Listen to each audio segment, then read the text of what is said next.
Hi, welcome back. So in this video, we'll discuss about different data types and we'll get started with integers. Now int in Solidity is of very significant importance, and the reason for that is that especially on an Ethereum network, we deal a lot with money. So there's an entire DeFi that has been created and there's an entire ecosystem around that. So it is very important that we understand the importance of int and uint. And there is also a case study of an overflow that happened in 2018, and that makes it even more important for us to understand that. So let's check that out.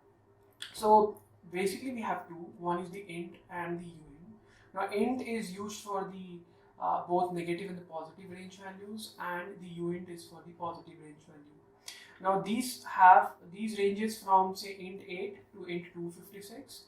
And the range value for int is ranges from minus 2 to the power n minus 1 to 2 to the power n minus 1. And similarly for uint, it is all positive values, right?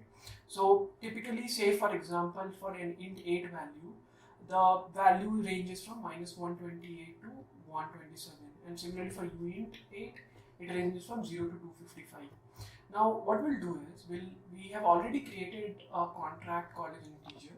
So we'll see what three different use cases about int and uint, and also we'll go through the overflow issue that happened in 2018 with respect to the uint. So what I will do is I will create two public state variables. One will be say int, we'll make it public and we'll name it as a number, right? And the second one will be the uint, right? So uint is going to be again public and I will name it as an amount, right? So we'll keep this for that overflow issue. Now by default, and we have already discussed this, that Solidity does not have a none and null value. So by default, the int and the uint corresponds to the uint 256 and int 256, right? So now I have deployed it, and if you do a getter, since these are public, so I get these getter by default. So you see this is int 256 and this is uint 256. Now what we'll do is we'll create a getter function here. So suppose a function, a setter function. So I will create a setter, and what I will do is, so I will convert this number to int 8, and then I will try to set an integer number, right? So integer number, giving value, and we'll make this public, right? And what we'll do is, in the state variable number, we will set this value, right? So now I'm getting one error, and the error suggests that the int 256 is not implicitly convertible to int 8, right? So we cannot do that. So what I will do is I will do a vice versa. So I will make the state variable as int and the params that we are sending as int 8. Now this did not throw me any error, right? So I will go ahead, I will again deploy, and then I now have a setter method. So by default number is 0. I can set any number, right? So int 8 I can set say 123. So I set it and then I do get, so I'm getting this value. However, as we have already seen that the int 8 ranges from minus 127 to 128. So now if I try to say set any bigger value, say suppose if I'm trying to say 230, now my transaction failed. So if you see here, the transaction basically says that it is out of bound. So I cannot set any out of bound value, and I cannot pass that in my params as well, because that has been defined as an int 8.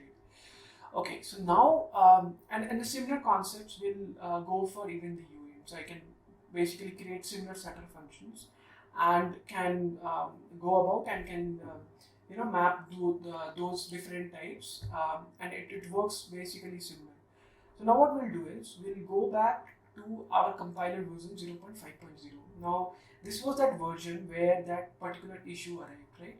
So, and that overflow issue, and now in the new compiler version we don't have that, but it's important to understand the issue that we had and why understanding these range values becomes very important, right? So let me go to compiler version 0.5.0, right? And what I'm going to, just one second, yeah, so we'll have 0. So it will be 0.5.0, right? And I will remove this int, and the setter function will remove this, this. So what we'll do is that here I will characterize, so this is int, let me characterize this as int 8, right? And also what we'll do is we can initialize this value. So I'm initializing this uint 8 value as 255, which is the maximum value it will have. Now what we'll do is that we will increment this amount, right? So amount is equal to amount plus 1. Now this amount can be synonymous to say number of ethers a person or an address on the Ethereum network holds, right? So we'll go ahead, it's auto-compiled, I will deploy it out. Now once I have deployed, again we have two public methods. One is the amount, which has been initialized as uint 8 to value 255. So I will do a get and I get this 255 as a value, right? Now I will do the setter. Now ideally in the latest compiler version, it should throw me error, right? Because it's an out of bound error, and that's what we get in the case of an int 8 and int mapping, right? So now when I do the set, now the transaction in this compiler is successful, right?